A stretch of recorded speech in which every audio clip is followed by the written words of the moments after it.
It's irrelevant the way we grew up, whether we had money or not. It's almost an advantage to grow up and have to make it on your own. Through my whole life, I've been put in a box. Who do you think you are? You don't have the money to go to college. You can't be a success. Know your place, young man. There's nobody holding me back from establishing my own identity. I am on a mission to make this world a better place. If you think about where the world is today, it is the grumpiest, the most frustrated, the angriest, the most fearful. I've just got a different perspective. We have so much to be grateful for as humanity.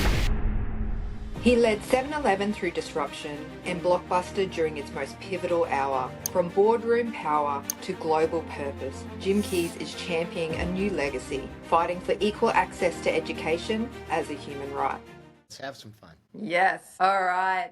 Jim Keys, welcome to Transforming the Game. What an honor to have you on the show. Thank you, Kristina. It's great to be with you. Now, with all your success and your book, Education is Freedom, what is Jim Keys' mission? I am on a mission to make this world a better place. But in all seriousness, if you think about where the world is today, it is, at least in my lifetime, the grumpiest, the most frustrated, the angriest, the most fearful, and the most, the most victimhood oriented. And in the context of all of that fear and uncertainty and everything, I've just got a different perspective, and I'm trying to share with the world that, my gosh, we have so much to be grateful for as humanity.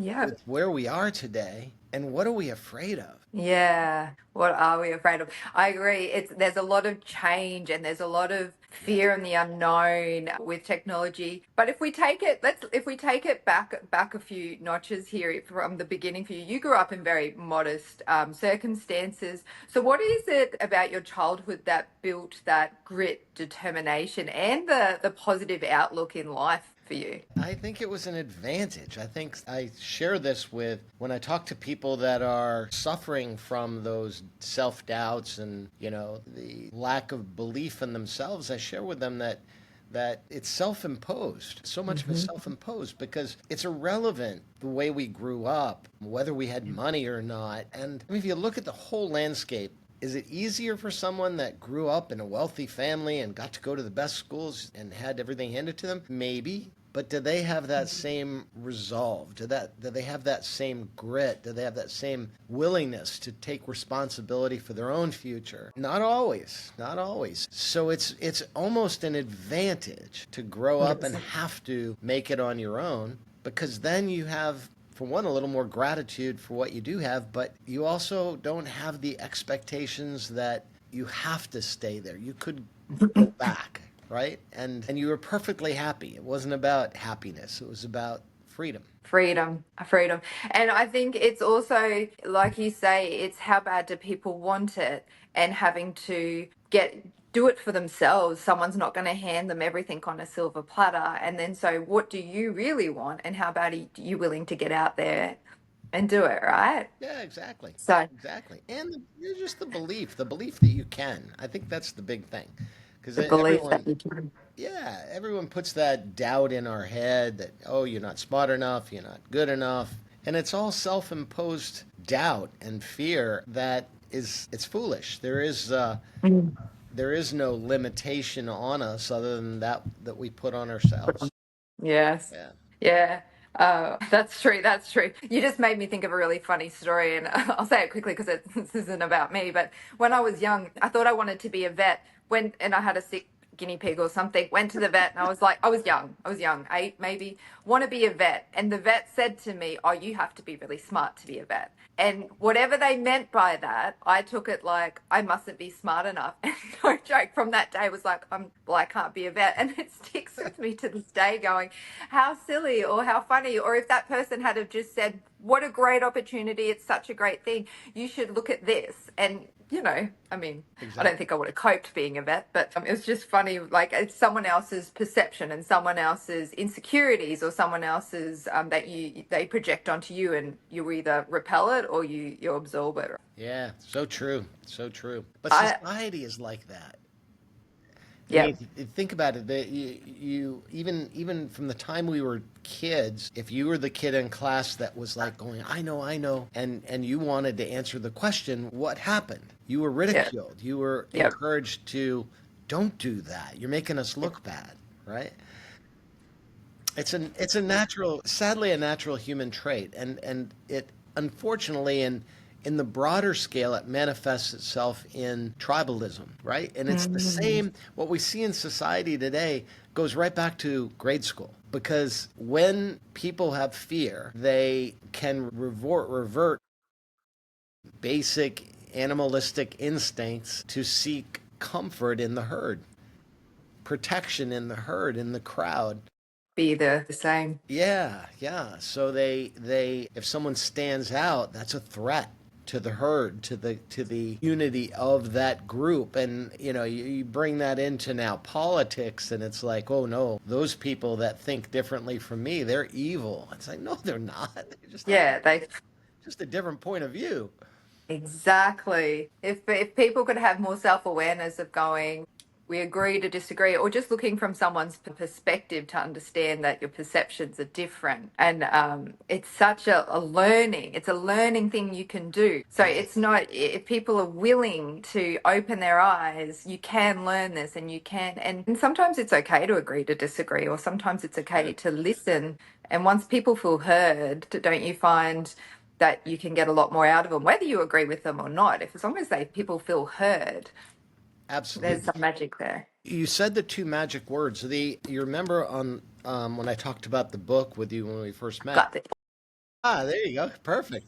Perfect. Well, the two words you mentioned are perception, and it's perception that causes humans to behave badly. Because if you don't have the facts and you have fear and you have perceptions, then the perceptions trigger that fear and trigger anger and trigger hatred. But perspective, I put on here as what happens when you step back and you look at the world from a different perspective. You don't see borders, you don't see wars, you don't see Mm. differences between humanity. You see this beautiful planet and one human race with more similarities than differences. So if we can, each of us, channel our ability, our very human ability, to not react out of fear to perceptions and instead have a different perspective and really use our also very human prefrontal cortex to have critical thinking and judgment and seek truth, the world might be a better place. Oh, I mean, of course, it would be amazing. You just made me think of back in the COVID days, there was a meme that went round, and it was like, if you just take a slice of a pie, and I'll get the short end, that from the corner, then 8 or 10 people get a slice of the pie. But if you take it out of the center, then no one else gets the slice of the pie. Yeah. And it's about, again, having that perception, that self-awareness, like you say, critical thinking about what are you doing, and it's not like all about you. And if you just actually still get your slice, but do it in a, what's the word, Collaborate. main way, Yeah. yeah, collaborative way, Yeah. then the as you say, the world could be a better place and everyone could be a little bit happier. Or it's just it's an interesting thing. I liked something you said in your book where you were talking about Ewan Stedman, and I'm going to have to read it because I want to get the words right. Where you share a passion for education, and it's actually, I recently had an interview with Hugh Hilton, and he echoed the same thing. It's coming through and through about how education is the one thing people can't take away from you. So it gives you your confidence, which is one of the C's we're going to get into.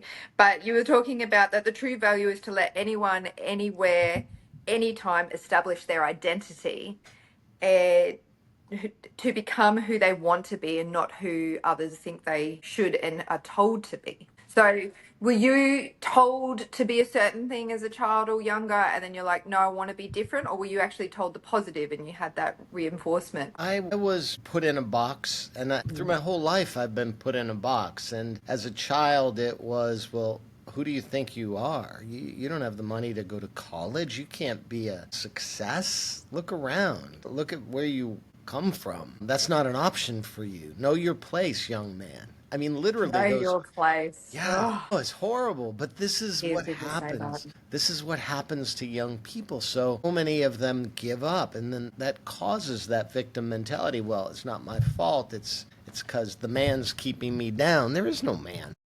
Yeah, yeah. And so, yeah, I resisted that. I don't know why I resisted it, other than perhaps I saw my brothers. I was the youngest of 6 siblings, and I saw them take on a different approach. And theirs was more, too often, a bit of a victim approach that, hey, nothing I can do. This is the way Yeah. life is. And I refused to accept that. And I found that when I used education, that I was rewarded along the way, that the more I learned, the more I was able to do, whether it was in sport or in school, or then when I first got a job in the working world. I realized the more I learn, the more I'm able to do things that other people can't do, and that's a good thing. So Yeah. there's nobody holding me back from establishing my own identity.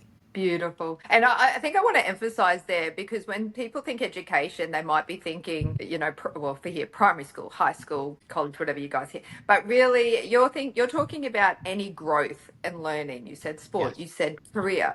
So it's additional learning on top of what you already know, which you can do at any age, in any circumstance from now. Yeah, exactly. I mean, you see my office is surrounded by aviation stuff. Yes. I'm a pilot, and to be a pilot, you have to learn. And it's not just one time. You don't just learn to be a pilot. I call it a license to learn after you get your pilot's license, because in order to not kill yourself and your passengers, you have to keep learning. And even today, in order to fly, I have the privilege of flying at 45,000 feet, single pilot without even a co-pilot with me. The reason I have the privilege of doing that is I train with the professionals. So once a year, I go into a simulator for 3 days, and I reprogram my brain to avoid fear in the case of an emergency, and instead use information, data that's available to me to solve problems in the best possible way. But that's a constant learning process that I still, in order to have the privilege to jump in an airplane and fly anywhere in the world, I have to keep learning constantly. Continuous learning, isn't it? I love that. And it also is the good perspective for you and for anyone, but you're constantly training yourself to look for the gaps, look for the opportunities, right? You're not looking for the mountain, you're not looking for the danger, you're looking for the gaps, the opportunity to Yes, fly safely. exactly. Now, if we go back to the box you were put in and then pushing yourself out of that, you worked your way up in 7-Eleven. You were there and you were CEO of 7-Eleven. So for all of us having our sugar hits at 2 o'clock, 5 p.m., we've got Jim to blame for it. But you were very successful there. That's a global empire that you drove. Let's go into that time in your life, and just what was your mindset, or what was your goals in going in? It started actually when the company was in trouble. It was in deep financial trouble shortly after I joined, and it was facing bankruptcy. And I approached the chairman of the company and said, should I even stay? People are saying 7-Eleven is going to go away. And it was really great advice that he gave me. He said, Jim, we're not going to go away, or we shouldn't go away, because we're in a business called convenience, and convenience is never going to go away. He said, now, we are selling the wrong things. We sell beer, soft drinks, cigarettes. We sell things that everybody else sells, but that's not the core of who we are. Our core is to find things that people need conveniently and to make it available to them, what they want, where they want, when they want it. And I took him very literally and said, you're right, that's unlimited opportunity. The need for convenience is only going to grow, so I should stay. And I doubled down on working even harder during a crisis. While everybody else had their head down, and said, I'm going to find a new job, or I'm not going to go to the office 12 hours a day. I don't even know if I'll have a job in the future. I doubled down and worked harder. And we came out of that bankruptcy situation. I was promoted and given the privilege of leading strategic planning for the company going forward, because now I embraced this idea that our company had unlimited opportunity if we would embrace change. Yes, such a big thing. It was a great opportunity personally and professionally. The company had to reinvent itself. So that crisis ended up being an opportunity. In fact, when I wrote this book, I wrote down the first 3 words: change equals opportunity. Yes, most people should have that on their boards in their businesses. Change equals opportunity. I spent a lot of my career and my time trying to get people to adopt new change or new ways of working, and on quite large scales, smaller scales. So you embrace change. You're one of my favorite people. So you're one I put at the front of my bell curve, because you're going to be one of those ones that are the innovators and the lead adopters. How did you manage the people when you're going to go through change? Because managing a culture, and in today's world with the technology, the change in business, it's rapid and it's on a trajectory no one's seen. The way AI and tech is going, I don't believe we really know what's about to hit in 5 years' time. So how did you navigate your people through all this change and keep the momentum high and the morale high? It was a matter, I think, of first of all, identifying what are the obstacles to change. And Yep. if you believe that change is opportunity, but you might remember I coined the expression, the acronym CEO. I mean, change equals opportunity is the role of the CEO, but it's the role of everybody in the company if they ever want to be CEO, or if they see themselves as CEO of their own area of the company, they should embrace the same thing. So I try to dig into, why do people not like change? Why do they resist change? Because companies go away because they're unable to change, to adapt to change. And mostly, if you dig into it, it's mostly fear. So I'm an entrepreneur. I've gotten successful. Now I'm successful. Now I'm kind of comfortable. I like this. Well, I don't want to screw it up. So if I take too much risk with my business, it may all go away. Well, here's the reality. If you don't continue to take risk with your business, because that's what got you here, and if you don't continue that adaptation and that willingness to change, you will go away. Your business will go away. And so it's that idea that fear is the biggest enemy of change. So take away the fear.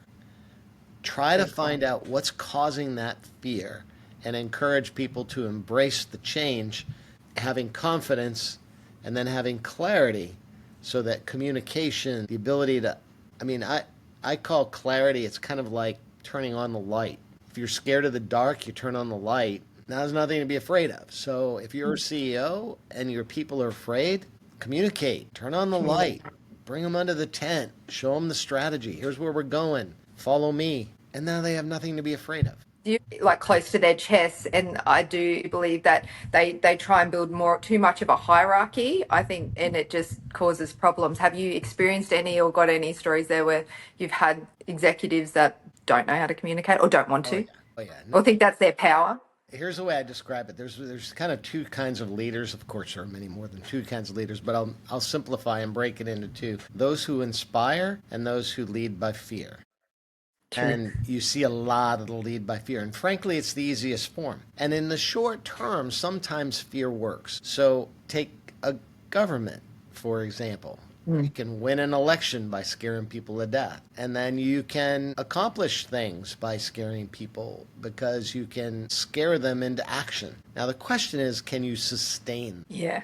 And exactly. That isn't, in my opinion, isn't a sustainable option ever, because it's coercion. In the end, it's like coercion, right? But to sustain it, Andrew Bustamante, actually, he coined the term from rice to motivate people, and it's reward, ego, ideology, coercion. And what you're talking about there is the leaders that go by coercion because it's a power trip, and it's I call it as well, people living in their Stockholm syndrome. They're great at what they do. They've been there for years, but they get so beaten down in this toxic, lack of a better word, culture, that they lose their ability to look outside, to keep learning and to grow. And again, that stacks on, right? Exactly. No, it's exactly true. So the inverse of leading by fear and coercion is inspiration. is to be able to paint a picture for an organization, whether it's a corporation or a country, and say, here's where we're going. And don't you want to be on this boat with me? Because this is going to be a great journey. And here's where we're going. I want people that have the confidence to join me in this because I believe we'll be successful. But you've got to believe too. And by the way, we've all got to communicate. We've all got to have clarity of this mission, because if I'm going to say we're going to go this way, and if you're going to be passive aggressive and say, well, I don't buy that strategy, so I'm just going to sit quietly and do my job, we're not going to get there.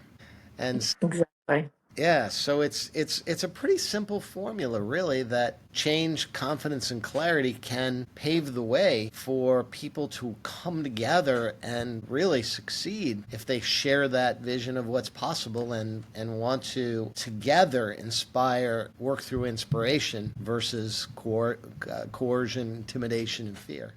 What would you suggest to if there's any leaders out there going, maybe, maybe I do want to change it, or I can see my culture is going down and they actually do want to do a bit better? What's something they could take away now or go learn or just try in the workplace to turn it around, to get their culture back on track and to get people more rallied behind them? The first thing I would recommend to any leader is look in the mirror. Are you motivated by fear? Are you afraid? Do you have that insecurity that you can even lead your team? And let's face it, many of us do. We're out there, oh yeah, I'm confident. But maybe not, and because you will project on your people whatever it is you feel. And if you're afraid, your people are going to be 10 times more afraid. So step one, I would look inside and recognize that there's really nothing to be afraid of, because any crisis can be turned around. Any problem can be fixed with knowledge and diligence. So there's nothing to be afraid of. And that once a leader establishes, okay, I got this, I can do this, then it comes down to sharing that level of confidence with the people, making sure that they too now can not tank the results of the company because of their fears, which happens, but that they're confident. And then finally, and this is probably the most important for a leader, this clarity, this ability to listen, because there's clarity inbound and outbound, and then ability to communicate effectively. In a time of crisis, a leader can't over communicate. Yeah, I agree with that. Because that fear will creep into the organization. And the more a leader can communicate, the more they're putting on the light and keeping their organization from being afraid. That's so good, because humans, we don't like a gap in our head. And if there is, we will fill it with our own story. So true. So true. Oh my golly gosh. That's great, because I've been really wanting to delve deep with you into the leadership side and the culture side, because you have been a turnaround guy. You're not afraid of those hard companies where you have gone in, because you went from 7-Eleven to Blockbuster, and that wasn't because it was swimming along nicely and you're like, I'm going to get on a gravy train. No. Had to do a lot of work in Blockbuster. I mean, obviously, the iconic thing people, rightly or wrongly, they talk about is the Netflix Blockbuster, but that was pre your time, Yeah. pre your time. I loved your line in your book, with all the information that previous CEO had in the timing that Netflix come, because everyone loved to be a bit of a know-it-all, but with the information he had in the time that he had in the circumstances there was, he made probably what 99.99% of people would have made in a decision. The best decisions. I think the quote you're referring to is I say, I don't even know if I put this in the book, but I've been saying it a lot when I go out and do talks. I say it's easy to judge people by the decisions they make, but we don't always know the choices they faced. We'll judge someone and go, oh, why would they make that? Or a sports person on the team, why would they run left when there was a gap right? I'm like, you're looking from back here in a totally different. Exactly. Exactly. You're not in it at the moment. Exactly. With the choices that they had. So definitely not afraid of a challenge. So you talk in your book very candidly about how at this time you did have some where your confidence was bashed down because you're in America and they're writing stories, made up, whatever, it didn't matter. How did you get yourself out of that or maintain your own self-identity and confidence during that? Because leaders would go through that. You're in the spotlight, you're feeling that pressure constantly. It's a bit of a pressure cooker. What did you do? What were your tactics? Yeah, I think part of it is having the ability to look inward and realize this is not personal. When your photograph shows up in the New York Post with the Pinocchio nose, it's not very flattering, and you're accused of lying, and you know you weren't lying. You were truly not going to file bankruptcy, but the perception is you are, and therefore you're lying about it. When you know you're on the right side of an issue, then you have to be able to have the thick enough skin to realize this is not personal. The person who's attacking me doesn't have the information that I have. The person who's attacking me may have a different objective. They may be trying to push the company into bankruptcy because they may have a financial interest in the company not succeeding. Maybe they bought a bunch of Netflix stock and they want us to go down, So there are always those reasons, if you can get to the heart of it, that will prevent you then from being a victim yourself and letting those other people put you in that box and establish your identity for you. That was the lesson I learned. And even though, every once in a while you need some reinforcements. Because there's a story I like to tell about one of the darkest hours at Blockbuster. I was at an event and I ran into Warren Buffett.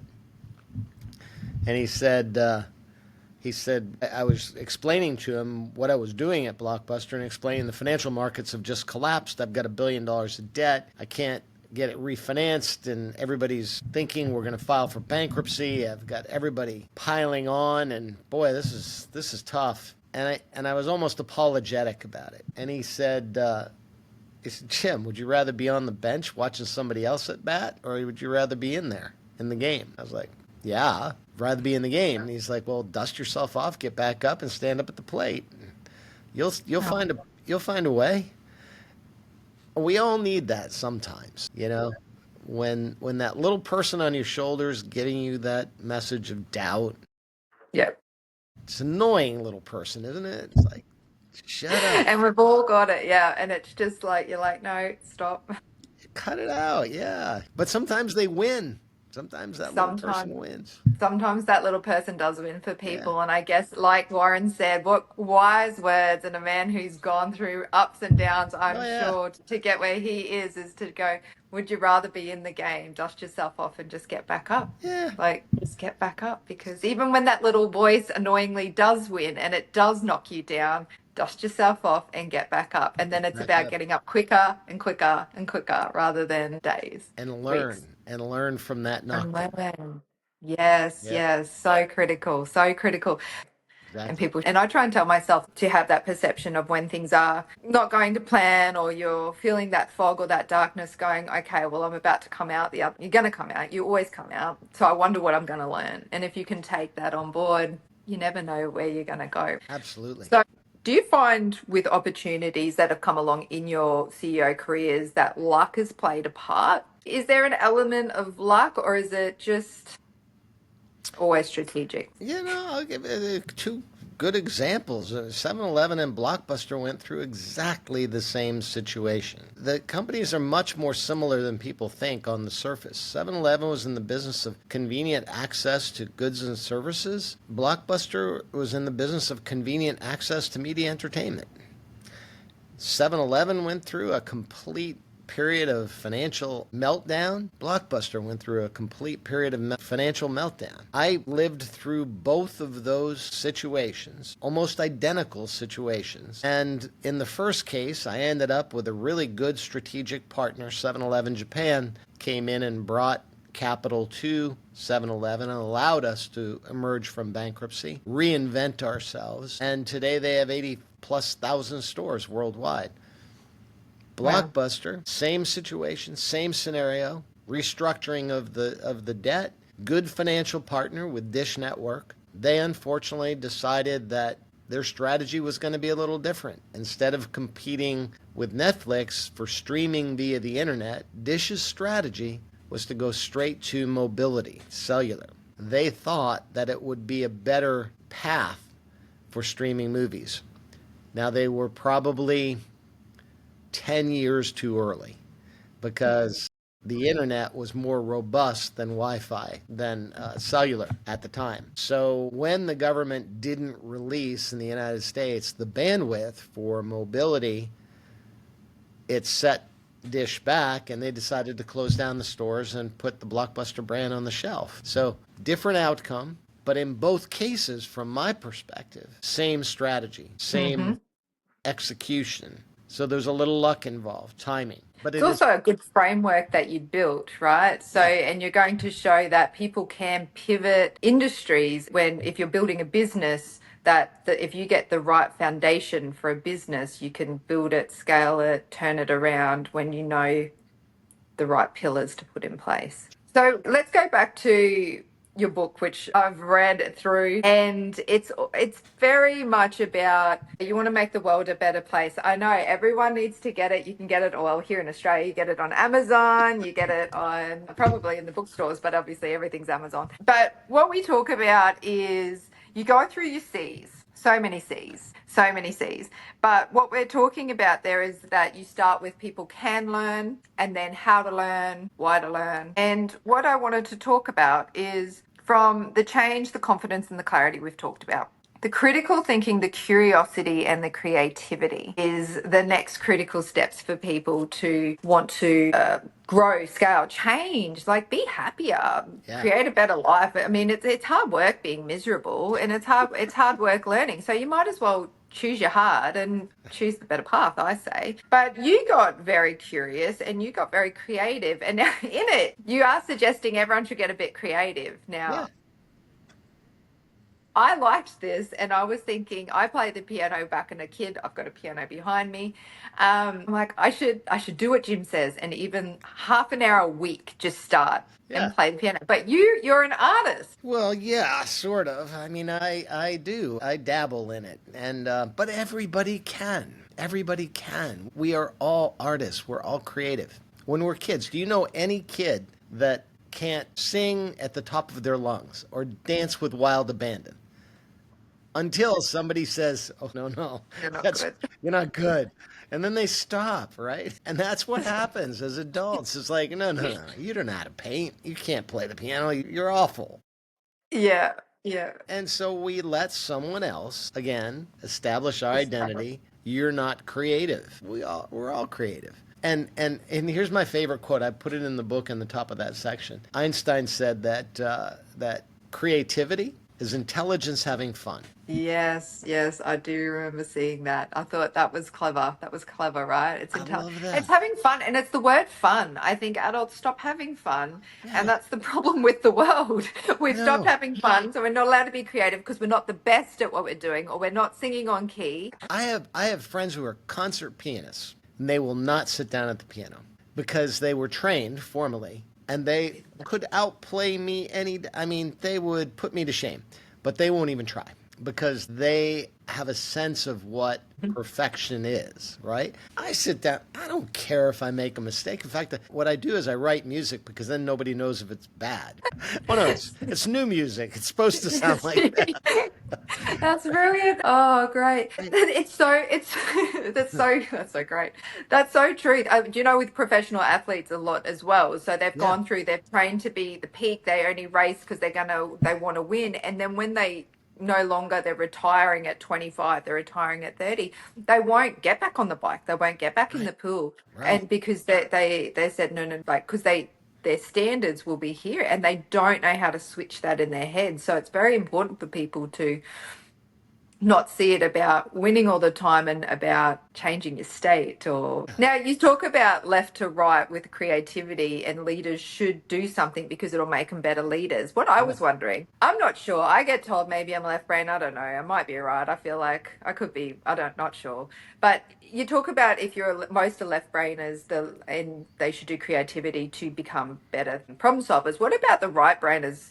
Is the reverse, is what I was wondering, if Yeah. they're a right brainer to try and teach themselves left brain stuff. Yeah, we all know those, very colorful artist Yeah. people that don't believe that they can run a business, or they don't believe that they're good at math. And here's the irony. You get a fabulous musician who says, "No, I suck at math. I'd be a terrible accountant." It's like, "Wait, music is math." I mean, it is. If you think about it, music is all mathematics, and they are mathematicians expressing themselves through music. It's all notes. It's all tempo. It's timing. It's Tempo, yeah. yes, and yet they don't have the confidence to do math or to do something that may be more quote technical. And again, Mm, it's just getting outside of our comfort zone. Their comfort zone is stay in the right brain mode and don't yeah. veer over to the left. But what I encourage people to do in the book is that learning comes when we're outside of our comfort zone.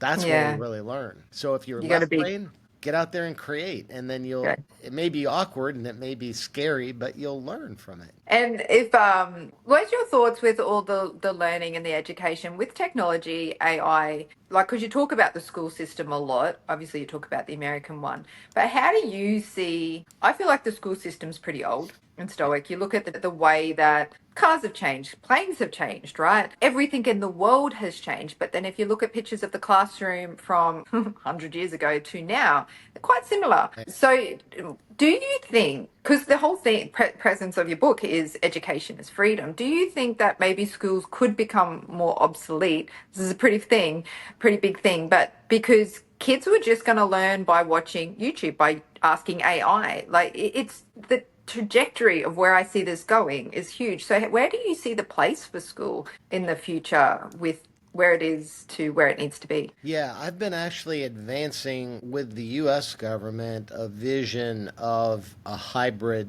kind of education system. And here's what happened. Our school systems were built really by the pressure from the business community. The Rockefellers, in the case of the United States, started saying, "Hey, I need employees, I need educated workforce." So they built a very standardized system because the idea was like producing Model T Fords. They had to mass production of an educated workforce. So the bell curve came from that. Even the bells that announce class changes came from the factory floor, shift change.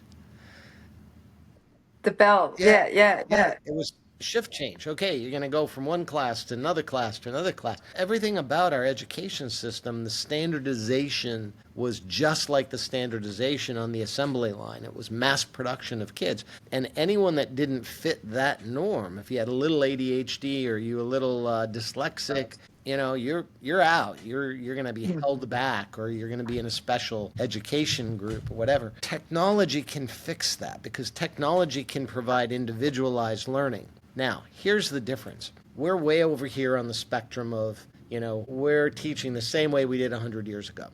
And there are many people, Elon Musk, don't bother going to college, just go learn anything you need to learn on YouTube or go be a coder. Well, they're going all the way to the other extreme, that you don't need school at all. I'm somewhere in the middle that says, you know what? I'm a pretty normal person. I don't have the discipline to self learn. Because if turned loose to self learn, I'm only going to learn the stuff that I want to learn. Exactly. I'm not going to learn the hard stuff. Yeah.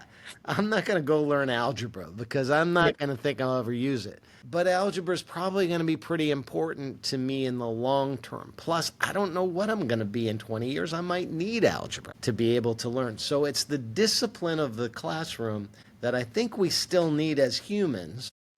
Yeah. But the power of technology to deliver in that structured environment that most of us need a personalized learning experience that allows us to level up. Yes. So that's what I'm trying to advance. And candidly, what I've been talking to the administration, this administration, which has a very different point of view in the United States, they're trying to push education down as close to state and local government as possible. To me, that's a death knell for technology because technology requires scale. You couldn't build the internet for a state. Yeah. Yeah. Yeah. So I am in advancing the idea of I'm calling it the Internet of Ed Tech. So light up starting in the United States, all of our schools with the highest speed Wi-Fi in existence, provide LED screens instead of blackboards in every classroom to dial up engagement levels, taking Mm. kids right into the operating room in a hospital to see a biology instead of looking at a book. You're actually Yep. giving kids the experience and doing things like providing AI tutoring and leveling up capability. All of this is possible. It doesn't have to be invented because these tools exist. What no one has done is scaled them. That's very true. So, what I did is I met with the Secretary of Education here in the United States, and in order to get their attention, I laid out this vision and said, what we need is a JFK moment. JFK in 1960s said, we're going to put a man on the moon in this decade, not because it's easy, but because it's hard. And so what I'm saying is we're going to go from literally 50% of our public school kids in America that are functionally illiterate today in the 8th grade. We're going to go to 100% literacy by the 3rd grade by building this capability and bringing the best tools to the table. And then what we're going to do is we're going to share it with the world, because an educated world is going to be a safer place and a place with less disease and less poverty, etc. First, I'm trying to advance the idea of doing it in the United States. And with this administration, I've got to get a little aggressive. So I am advancing the idea that we're going to have a mega idea. We're going to make education great again. Absolutely. Literally, I gave this cap to the Secretary of Education, and I gave her an extra one to give to the president. You see if he wears it. I know. You do what you You have to might. do, you know? Absolutely. You've got to get out there. You've got to look at different ways. You've got to, break the norm outside the box, because that worry and the gap in education with technology that is steamrolled ahead, it's just going to get larger. I wanted to talk about your micro scholarship theory. Thank you. Yeah. Thank you. I think that's brilliant.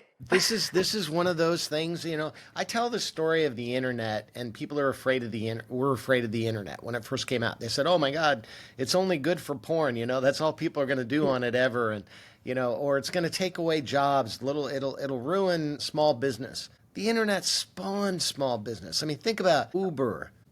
People now can work with their own car. Airbnb, they can put their property to work for them. This interview wouldn't have been possible. This interview wouldn't be possible. All of these businesses were formed, opportunities formed because of this new technology.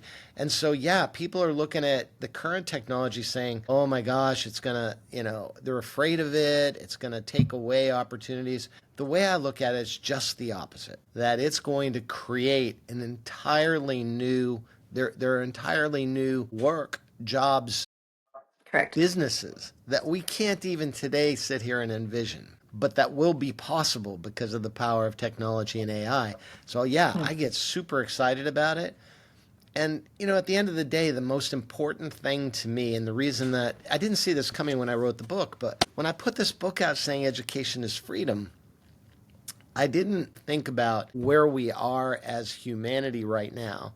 And the fact that education really is now, because of technology, we're on the cusp of lighting up the world and creating opportunity for everyone in every corner of the world in a way that humanity has never experienced before. Yeah. It's very exciting when you think about it. Absolutely. And if people are willing to get on board and learn it and just embrace it for the right, for the good, not the evil, then, like you say, there's opportunities now. There are where people go, it's going to take a job. Yeah, like technology will take away jobs. But like you say, there are jobs that it's going to create. And I talk about this a lot too out there, of going where people are scared of what it is. I'm like, look at your job, look what AI will do for you. And look what it can't. It can't do the emotional intelligence. And you talked about, we go back to the caveman days and the tribal days, and that's what our genetic makeup, that's how we're survival. So that's not going to change. So with technology taking away a lot of the human element and the authenticity, what people will seek is that emotional intelligence, is that collaboration, is that community, don't you feel? Yes. And I think that's important to bring into anything you're doing if you want to thrive. Exactly. And I almost forgot to build on what you had raised, where I went off on this rabbit trail about technology and the possibilities of technology. But this idea of micro scholarships that you raised, It's something that you couldn't do in the old days. Why do scholarships get given at the end of your academic career? Because how in the world would you do it otherwise? You couldn't give somebody 20 cents because they passed an exam, because you could never keep track of it and accumulate it.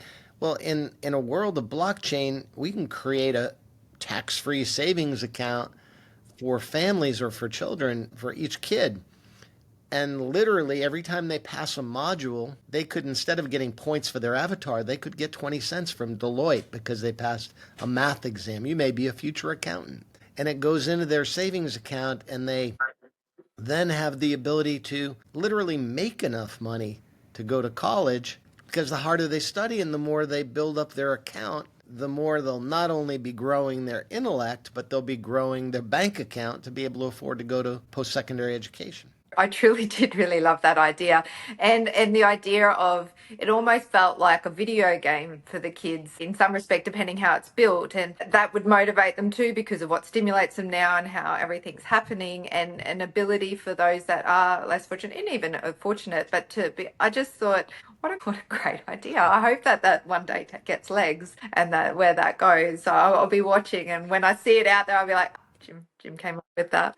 I just hope someone else doesn't build it before I do, because I put it out there in the book. Because I just, and honestly, I have friends that tease me because I throw a lot of ideas out there that I don't go build myself. And they say, well, you dummy, you could have, made billions of dollars on that idea. But this is one that I think really, truly would be good for humanity, because a big part of the obstacle for kids and the reason they don't learn is they say, well, I'd never be able to afford college anyway, Yeah, it's different there, right? You guys have to pay for it up front, don't you, or something? Yeah, in the United States, we have to pay for it. Yeah, here in Australia, we have like these we call them hex debts, and they're low or no interest, and so you can go. People just rack up these hex debts, which good and bad, good and bad. Oh, okay. So Jim, I'm going to go with reading your book. I learned so much about you, and so education is freedom, and just your perspective, and you're so open and humble, and you just view this world, and you said it at the start, you want to make the world a better place, and it just made me fall in love with everything you're doing. But the way you see beauty, I love it. Your energy is uplifting. It was always the silver lining, and be creative, and there's always opportunity. And I think if someone could just take a few slithers of your energy and your perspective, everything would be so much better. It's so infectious. So what is one question that I haven't really asked you, that's something that you want to put out as a message to everyone here today? I think the idea that I hit on it, that I want to make the world a better place, but I go back to an ancient philosopher, a guy named Enid Rushd, and he lived more than 2,000 years ago, and he was the first that I've seen recorded to tie ignorance to fear, which leads to anger, which leads to hatred, which leads to violence, which leads to a pretty miserable existence for an individual or society. And so when I was researching the book, I found this quote, and I said, yeah, that's it. That's the formula that we've got to reverse in this world, both for individuals and collectively for society. And I thought, no one's going to want to hear about some ancient philosopher that they can't even pronounce his name, right? It was Ibn Rushd, Rushd. I mean, I had trouble pronouncing his name. I still get his name wrong. But what I discovered is that in Star Wars, Yoda picked up on this. And he's teaching Luke about the importance of being a Jedi. And basically what he said is that ignorance and fear leads to the dark side. And the antidote to fear, and he said the same thing that this ancient philosopher said, that fear leads to the dark side, fear leads to anger, anger leads to hatred, and hatred leads to violence. And so even though he was teaching him to be a Jedi, he said, first you must learn, you must have knowledge, but you also have to have the Force. May the Force be with you. Now, I look at that and I see it as a metaphor for faith, not in a religious sense. That's the beauty of Star Wars. It could be agnostic, but a faith, a belief in the universe, a belief in yourself, because there are some things in this world that are known and you can learn those things. But there are some other things that are just unknown. And there are some problems that we can't solve with what we know. And in that case, we have to invoke the force. Let the force be with you. And so I have been running around the world basically, and this has been a fascinating journey because just this last month I was in Toronto, Montreal, London, Monaco. Yes. Formula One weekend. That wasn't hard duty. If I must. Yeah, if I have to do it, right? Italy, back to the United States. Then I go to Japan, Australia. I'm coming to Australia next first week in July. I'll be in Australia. My point is I'm traveling all over the world, and basically what I'm telling people in Muslim countries, I spoke with an Israeli group in Monaco. I speak to Christian groups. I speak to groups that don't have any formal religion, and basically this message of knowledge and faith can overcome our fear. And once we use those two tools to overcome fear, we can accomplish anything. We can truly, on an individual basis, have the power in our own hands to be happier, to lead a better life.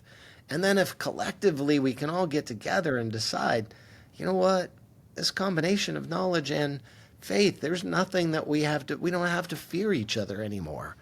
We can have a society that uses knowledge to overcome fear and lead to understanding, which leads to hope, which leads ultimately to peace and a better world. And so that's my message. I'm out there encouraging people to use education, use knowledge, and let the force be with you to make this world a better place. That is brilliant, and that's great, and it's easy and it's simple for people. Just empower yourself with the knowledge and have the faith that you're going to get there. Have the force behind you and trust the process, whatever you want to call it. And it will, you're right. You'll go down the light, not down the dark, and everything will be a little bit better. That's beautiful, Jim. I love your work. Thank you for doing everything you're doing and driving it so strongly and at all levels, because it's a lot easier for a lot of people to just sit back and go out of my hands, but you are going full in and playing full out, and in your rocking chair, you will be able to go, I did everything I had in my power. I love it. Thank you, Kristina. I'm grateful for the opportunity, and thank you for helping to spread the word. Absolutely. This has been such an honor and such a learning for myself as well, so, and everyone else listening. So thank you so much, Jim. This has been great. Thank you. Thank you.